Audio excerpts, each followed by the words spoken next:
우선 본문을 읽어보죠. 사도행전 20장 1절부터 6절까지 봉독합니다. 소요가 그침에 바울은 제자들을 불러 구원한 후에 작별하고 떠나 마게도냐로 가니라. 그 지방으로 다녀가며 여러 말로 그 제자들에게 권하고 헬라에 이르러 거기 석 달 동안 있다가 배 타고 수리아로 가고자 할 그때에 유대인들이 자기를 해하려고 공모함으로 마게도냐를 거쳐 가기로 작정하니 아시아까지 함께 가는 자는 베레아 사람 브로의 아들 소바도와 데살로니가 사람 아리스다고와 세군도와 더베 사람 가이오와 및 디모데와 아시아 사람 두기고와 드로비모라. 그들은 먼저 가서 드로아에서 우리를 기다리더라. 우리는 무교절 후에 빌립보에서 배로 떠나 닷새 만에 드로아에 있는 그들에게 가서 이레를 머무니라. 아멘. 에베소에서 사역을 마치고 바울은 돌아오는 길에 마케도냐와 아가야 지방을 들릅니다. 마게도냐 아가야는 지금으로 말하면 그리스 지역이에요. 이 지역은 바울이 2차 전도 여행 때 이미 방문을 해서 전도를 하고 새로운 교회들을 세운 지역입니다. 이 지역을 다시 방문한 이유는 오늘 1절, 2절 말씀에 공통으로 들어있는 이 권한다는 말, 권하기 위해서. 여기 파라칼레오라고 하는 권한다는 말은 격려한다는 뜻이에요. 그래서 새로 믿는 신자들을 격려하기 위해서 그 지역을 방문한 것입니다. 물론 바울은 이 지역의 교회들로부터 예루살렘 교회를 돕기 위한 모금을 했습니다. 그래서 그 모금의 목적도 있기는 했지만은 그러나 더 중요한 것은 새로운 성도들을 격려하는 것이 더 중요한 목적이었습니다. 우리가 평생 관심을 가지고 지켜보는 사람을 멘토라고 합니다. 그래서 요즘에 그 멘토링이라는 이런 어떤 사역을 많이들 이렇게 얘기를 하고 있는데 어떤 한 사람에 대해서 관심을 가지고 항상 그 삶을 지켜봅니다. 그리고 이렇게 지켜봐주는 사람이 있을 때에 우리는 힘을 얻고 또 삶의 의미를 가지게 되는 것입니다. 이와 같이 멘토가 필요한 것은 우리 모두가 다 연약한 사람들이기 때문에 그래요. 사람은 참 약한 존재입니다. 몸도 약하고 마음도 약한데 아마 몸이 약한 것은 하나님이 흙으로 만드셔서 그렇지 않은가 이런 생각을 해봐요. 실제로 시편 103편 14절에 보면은 이는 저가 우리의 체질을 아시며 우리가 진토임을 기억하심이로다. 우리가 진토라. 우리는 그저 흙덩어리에 불과하다. 우리 몸이 약하죠. 뿐만 아니라 우리 마음이 약해요. 마태복음 13장에 보면 씨 뿌리는 자의 비유가 나오죠. 거기 각종의 마음밭이 나옵니다. 어떤 사람은 사람들한테 밟혀서 아주 딱딱해진 그런 마음을 가지고 있어요. 굳어진 마음. 또 그런가 하면은 어떤 사람은 안반 위에 있는 흙처럼 그 흙이 얇아서 뿌리를 내리지 못하고 깊이 있는 삶을 살지 못하는 불안정한 그런 마음도 있습니다. 또 어떤 사람은 가시덤불에 덮인 그런 밭처럼 세상의 염려나 또 어떤 재물의 유혹이나 이런 유혹들을 마음속에 잔뜩 가지고 있어서 이것이 마음을 좋은 마음밭으로 작용을 못하게 하는 것이죠. 그래서 우리의 마음은 이와 같이 연약하고 상처받기 쉽고 또 낙심하기 쉽습니다. 특히 우리 믿음 안에 있는 성도들, 이 하나님 자녀들이 참 마음이 약해요. 이게 광야 생활 때부터 증명된 겁니다. 성도들은 마음이 약하다. 근데 사실 세상의 악한 사람들을 보면은 그다지 약한 것 같지 않아요. 살인 강도질한 사람이 붙잡혀서 감옥살이하고 나와서요, 낙심하지 아니하고 다시 강도질합니다. 도적놈이 붙잡혀서 감옥살이하고 난 후에 또 심기일전에서, 이 심기일전도 좀 이상한데 하여튼 표현하자면 도적놈도 낙심치 아니하고 또 도둑질해요. 사기꾼도 보면은 사기치다가 또 벌을 받으면은 낙심해서 그만해야 되는데 계속 또 연말을 해가지고 더 큰 사기를 칩니다. 그래서 제가 그런 생각을 했어요. 왜 세상의 나쁜 사람들은 이렇게 낙심하지 않을까? 그들의 보스가 마귀가 돼서 그런가 보다 하는 생각을 했어요. 마귀는 낙심하지 않거든요. 실망한 적도 없고 패배했다고 그저 포기하는 적도 없어요. 그런데 하나님 자녀들은 우리가 하나님 안에, 또 우리 하나님의 말씀 안에 하나님만 바라보고 살면 그런 일이 없는데, 하나님 자녀들이 항상 세상을 바라보기 때문에 항상 낙심하고 또는 마음에 절망하고 그렇게 되는 것이며, 저도 이런 믿음 생활을 하면서 그런 어떤 세상적인 일들 때문에 그 마음에 이런 약해지는 경우가 많습니다. 아마 저는 지금 제 IQ가 2자릿수가 아닌가 이렇게 생각하는데, 본래는 그렇게 머리가 나쁘지 않은데 놀래 자빠질 일이 이제 자꾸 생겨요. 살다 보면 한번 놀랄 때마다 IQ가 한 5 정도씩 감소가 됩니다. 그래서 이제 점점 실제 과학적으로 그래요. 뇌세포가 이렇게 점점 감소된다고 합니다. 그런데 충격을 받거나 그러면 더 많이 감소된다고 그래요. 감소가 되는 게 이제 그 기능을 잃어버리는 거죠. 메모리 장치가 고장 나는 거예요. 그 병원에 한번 갔다 오면은 몸의 어떤 그 약해진 것보다는 그 마음이 위축되는 것이 더 크죠. 그래서 이 세상살이는 모든 것이 힘들고 어렵기 때문에 사람마다 그러한 것을 견디지 못하고 자꾸 약화되는 겁니다. 우리가 먹고 사는 문제나 건강의 문제나 인간관계의 문제나 혹은 천재지변이나 혹은 전쟁이나 사회적 혼란이나 이런 모든 것들이 우리 마음을 끊임없이 약화시키는 거예요. 그렇기 때문에 우리에게는 바로 이런 격려와 또 멘토가 필요한 것입니다. 여기 격려라는 말은 파라칼레오예요. 곁으로 부른다 그런 뜻인데, 우리가 요한복음 읽다 보면은 보혜사라는 말이 나오잖아요.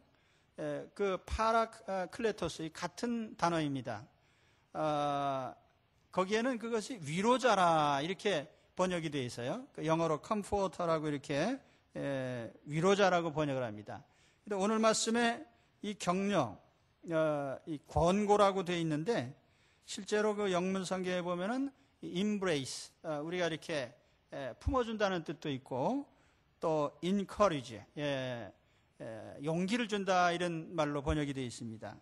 그래서 바울은 성도들에게 항상 그 용기를 주고 안아주고 하는 이 역할을 계속을 했어요. 복음을 전하고 끝나는 것이 아니라 자기가 전한 사람들을 항상 감싸고 격려하는 일을 한 것입니다. 사실 복음은 살리는 것이에요. 세우는 것이 복음입니다.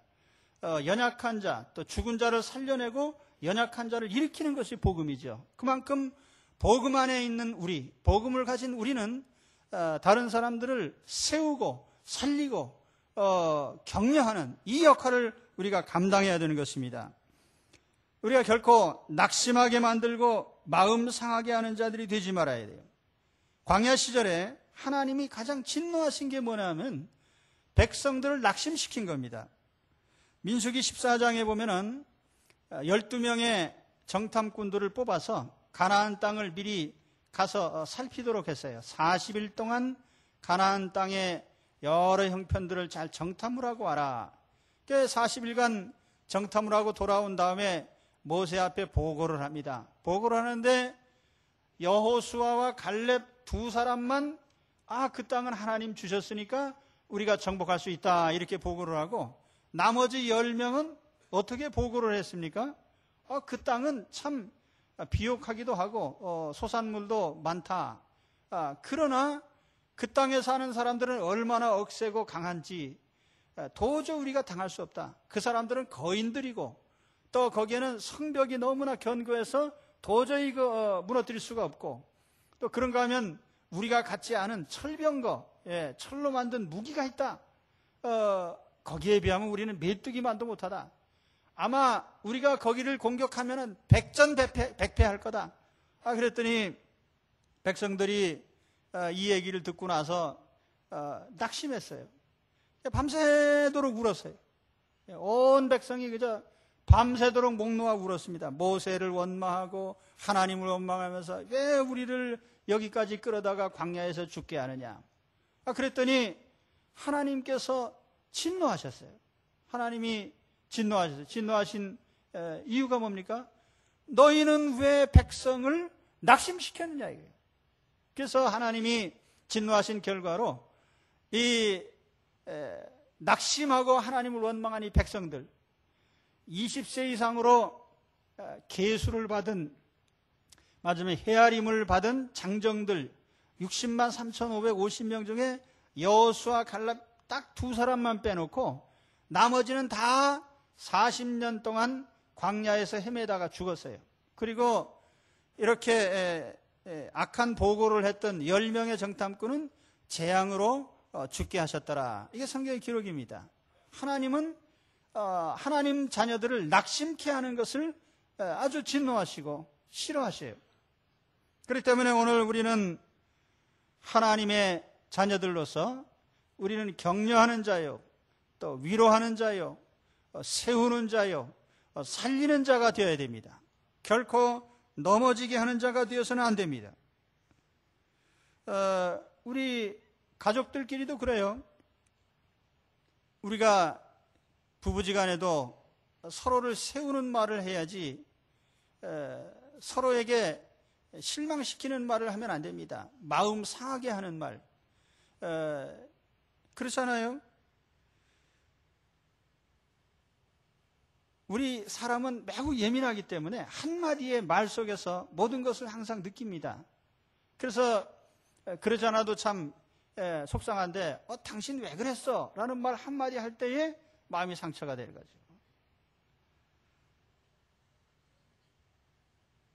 당신 참 수고했어. 참 고생 많이 했어. 매일같이 얼마나 수고가 많은가. 이 말 한마디로 말미암아 그 영혼이 힘을 얻고 살아나게 되는 거예요. 저희 집사람도 보니까 갱년기 지나면서 이 뭐라고 하나, 이 감각이 조금 둔해지는 것 같은데 특히 혀의 맛이 조금 가는 것 같습니다. 그래서 싱거운 것, 짠 거가 전과 같지 않아요. 그래서 어떤 때는 싱겁고 어떤 때는 짭니다. 그런데 이거 왜 이렇게 짜? 그러면은 열심히 음식 해놓은 사람의 마음 상하잖아요. 그러니까 어제는 싱겁게 맛있고 오늘은 짭짤하게 맛있네. 예. 그래서 우리가 그 마음이 푹 돋아지도록 그렇게 만들어야 돼요.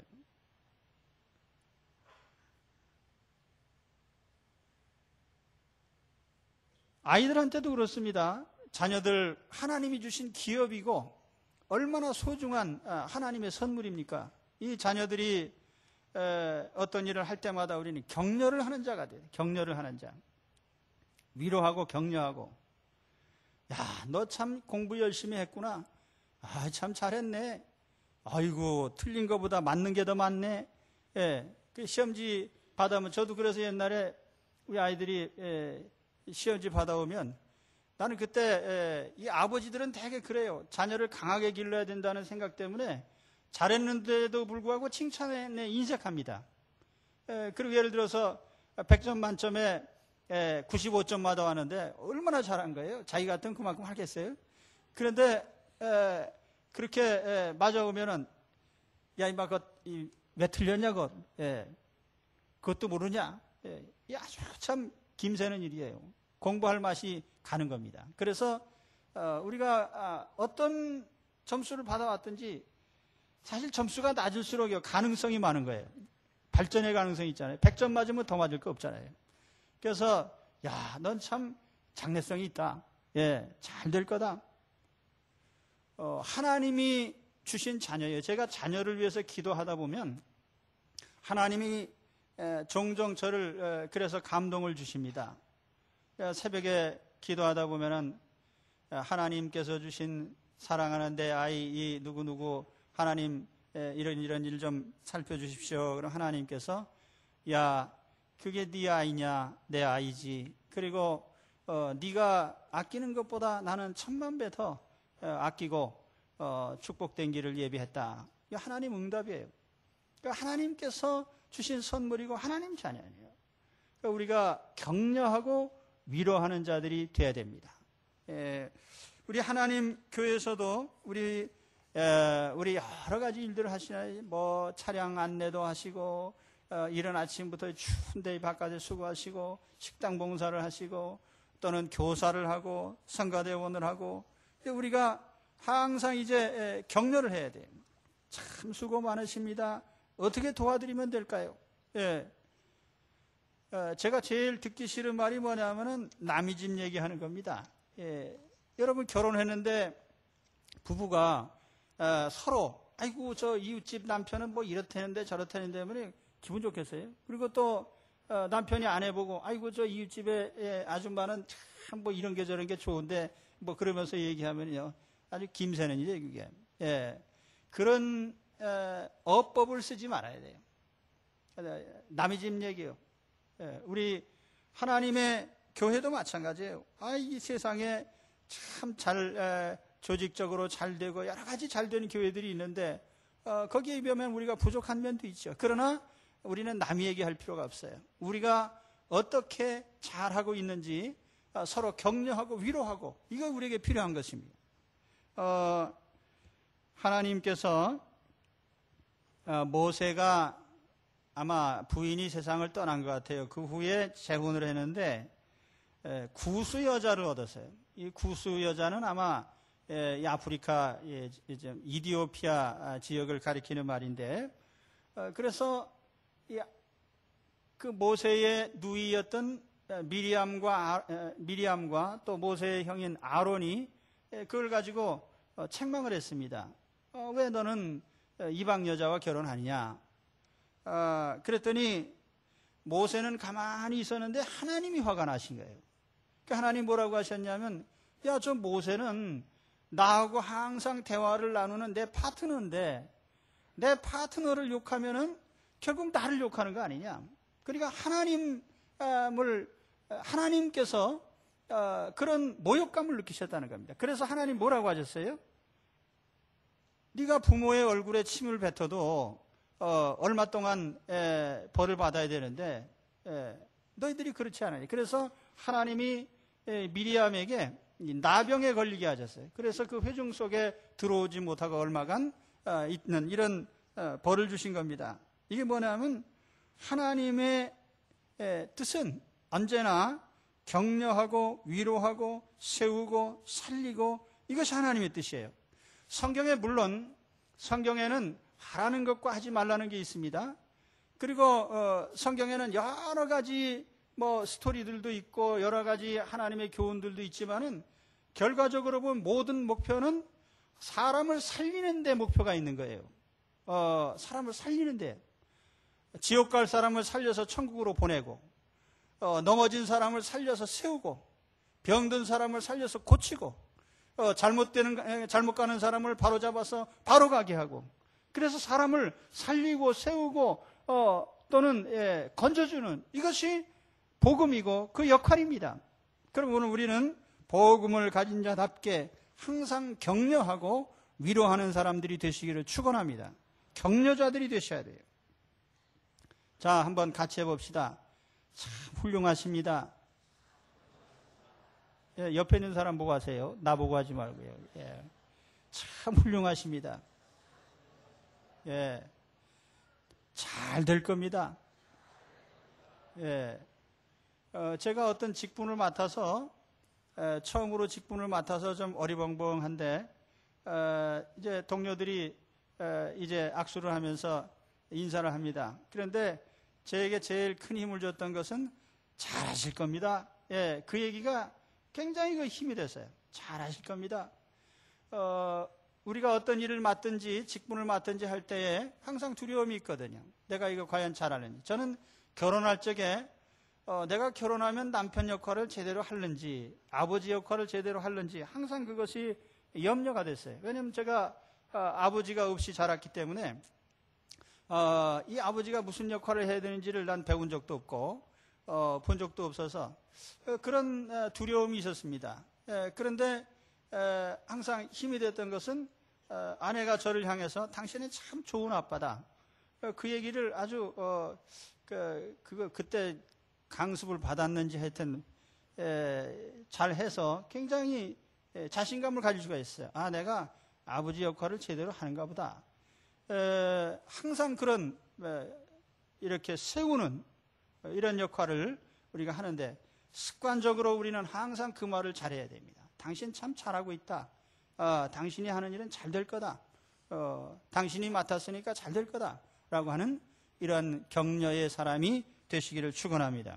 그 다음에 두 번째는 여기 반대자들이에요. 오늘 말씀 3절에 보면은 바울이 거기 석 달 동안 있다가 떠나려고 하는데 그때 유대인들이 바울을 죽이려고 음모를 꾸민 겁니다. 거기 석 달을 있다가 배 타고 수리아로 가고자 할 그때에 유대인들이 자기를 해하려고 공모함으로 마게도냐를 거쳐 돌아가기로 작정을 했다. 바울이 그곳을 떠난 지가 3년도 더 됐는데 그래도 바울이 나타났다고 하니까 또 죽이려는 사람들이 또 나타난 거예요. 그런데 우리 이 삶에는 항상 이 반대가 있다는 것에 대해서는 우리가 명심을 해야 됩니다. 그러나 그 반대자들이 있다고 해서 우리가 당연히 하나님 앞에 해야 될 일을 중단해서는 안 되는 거죠. 반대가 있어도 우리는 하나님이 명하신 일은 해야 돼요. 우리가 전도하는 일이나 복음 안에서 봉사하는 일이나 어떤 일이든지 그것이 반대가 있다고 해서 멈출 수는 없는 것입니다. 우리 성경의 역사에 보면은 이스라엘 백성이 나아가는 길에 항상 반대가 있죠. 모세가 나가려고 하는데 거기 고라도 있고 아비람도 있고 그런가 하면 사사 시대에도 보면은 적을 물리치기 위해서 전쟁에 나가는데 전쟁에 나갈 때 갑시다 그러면 다 12지파가 간 게 아니에요. 그 중에 대부분은 안 가고 그저 몇 지파가 따라와서 전쟁하면 하고 근데 돌아올 때는 또 시비를 겁니다. 예, 그래서 사사기 8장이나 12장에 보면은 에브라임 지파 사람들이 가령 기디온이 전쟁이 이기고 돌아오는데 전쟁하러 가자 올 때는 안 나오고 올 때는 왜 우리한테 말 안 하고 그냥 갔냐. 말 안 하긴 나팔 불고 다 오라고 그랬는데 안 왔다가 나중에 왜 우리를 앞세우지 않았느냐 하면서 이렇게 그런 장면이 나옵니다. 또 우리 예수님께서도 이 땅에 오셨을 적에 예수님을 다 100% 지지하고 따른 거 아니에요. 예수님은 항상 반대자들에게 직면을 했습니다. 그래 결국은 이 반대자들이 예수님을 십자가에 못 박아 죽였잖아요. 또 그런가 하면 베드로나 요한도 마찬가지고 바울이 가는 길에 항상 반대가 있어요. 그래 반대한다고 해서 선교를 중단합니까? 반대한다고 해서 전도를 중단합니까? 우리가 반대한다고 해서 예배를 중지할 수 있습니까? 반대한다고 해서 우리가 기도를 중지하고 하나님 말씀 보는 것을 중지할 수 있어요? 그럴 수는 없는 거죠. 그러니까 우리는 아무리 세상에 반대가 있어도 항상 하나님 앞에 해야 될 일은 해야 되는 겁니다.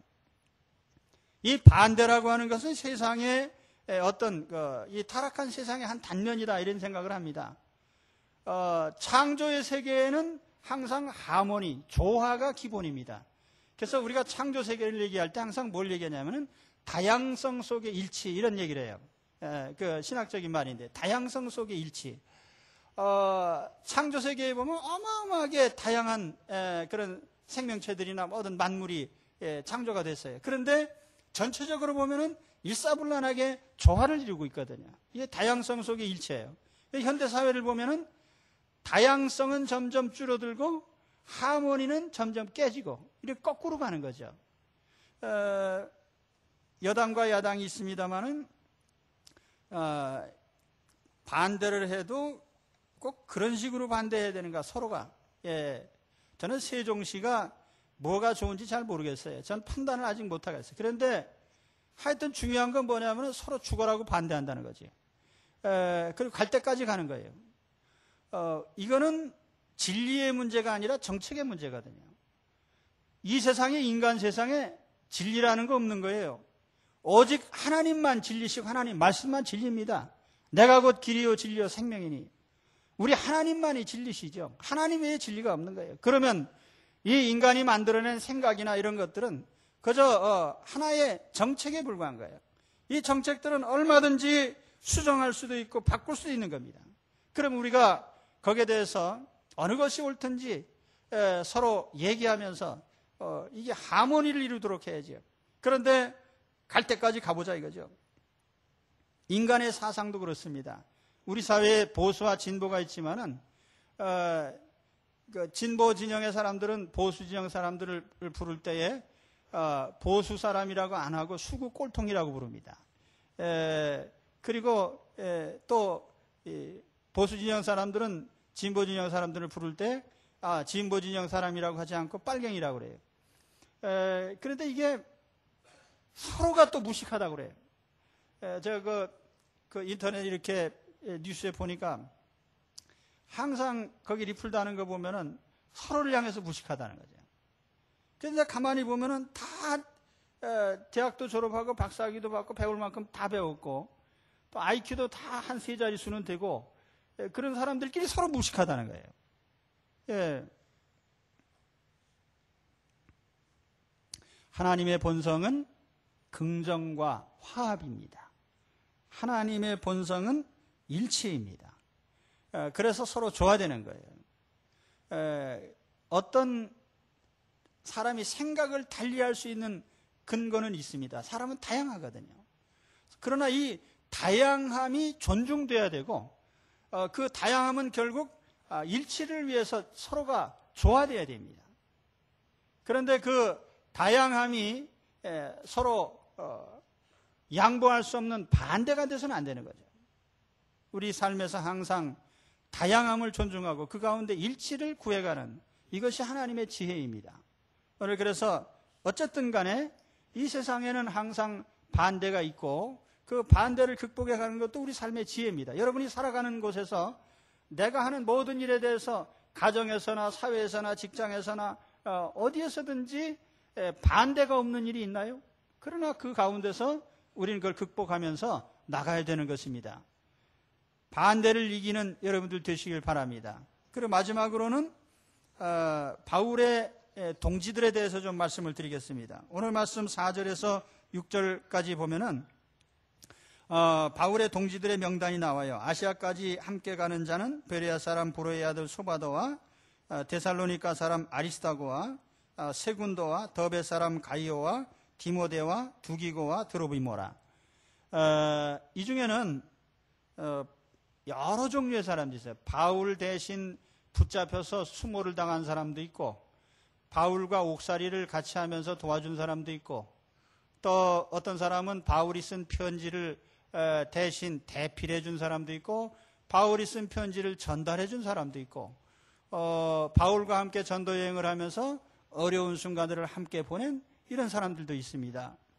자, 세상에서 반대자들이 많이 있다는 걸 말씀드렸는데 반대자에 대한 하나님의 응답이 뭐냐 하면은 동지들을 보내주시는 거예요. 오늘 우리 인생길에는 우리 삶을 반대하는 자들도 있지만은 동지들도 또한 하나님이 보내주신다는 사실을 기억하시기 바랍니다. 그래서 우리에게 중요한 건 하나님이 보내신 동지들이죠.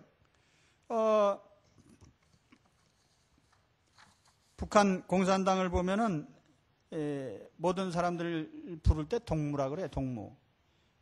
동무도 아니면서 다 동무라 그러죠. 그런데 우리는 살아가는 동안에 참 동무가 많잖아요. 평생 함께 살아가는 동무가 누굽니까?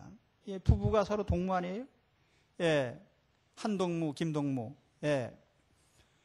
평생 같이 가는 동무이 얼마나 귀한 동지입니까? 평생 동지죠.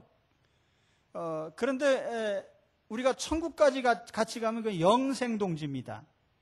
영원히 같이 살 동지예요. 대단히 중요하죠. 여러분, 우리가 보통 사람이 아니에요. 우리의 관계는 영원히 같이 갈 동지들입니다. 다시 한번 악수하시기 바랍니다. 아이고, 영원히 같이 갈 동지십니다. 왜 동지 아니에요, 동지? 영원히 같이 사는 동지입니다. 아까 제가 멘토 얘기를 했습니다. 우리 인생에는 항상 관심을 가지고 지켜봐주는 사람이 필요하다. 격려하는 사람이 필요하다. 그런데 누가 멘토가 됩니까? 내가 매일 삶을 같이 하는 가족들이 멘토예요. 제일 가까운 멘토는 부모죠. 형제들이죠. 또 그런가 하면 우리 성도들도 서로가 다 멘토입니다. 서로를 관심을 가져주는. 저는 사실 우리 성도들의 모든 삶에 대해서 다 알고 있지는 못합니다. 왜냐하면 그거 어떻게 일일이 다 알겠어요. 그런데 중요한 건 내가 관심을 가지고 있다는 거예요. 그래서 얼마간 가령 얼굴을 못 보면은 마음에 와서 딱 찍힙니다. 그래서 그분이 요즘 어떻게 지내시느냐. 물론 다른 사람들은 모르지만은 그것은 내 마음에 가진 것이기 때문에. 그냥 여러분이 자식을 낳아서 기를 때 그 자녀가 장성하면 시집장가 가지고 떠나요. 그렇다고 해서 떠나 있다고 해서 마음에서도 떠납니까? 항상 관심이 있죠. 우리 아이가 지금 어떻게 살고 있을까? 무엇을 하고 있을까? 어떤 어려움은 없을까? 실질적으로 얘기를 하고 가까이서 도와주지 못해도 언제나 관심은 있단 말이에요. 그래 관심이 있기 때문에 중요한 건수가 생기면 제일 먼저 가는 것이 바로 부모요, 가족인 것입니다. 그렇잖아요. 집안에 일이 있을 때 제일 먼저 누가 와요? 가족이 오잖아요. 여러분, 우리가 서로 이와 같은 그리스도 안에서 가족된 사람들이에요. 그럼 우리는 서로에게 관심을 가지고 있고 항상 어떻게 살아가는지 돌아보면서요. 격려하는 자들이 되어야 되는 것입니다. 그래서 우리 모두가 다 오늘 서로에게 격려자들이 되시기를 주의 이름으로 축원합니다. 격려자들이 되십시오. 그래서 복음의 능력, 우리가 가진 복음은 살리는 것이고 세우는 것이라고 했어요. 그래서 이 역할을 끝까지 감당하는 여러분들이 되시기를 주의 이름으로 축원합니다. 기도하겠습니다.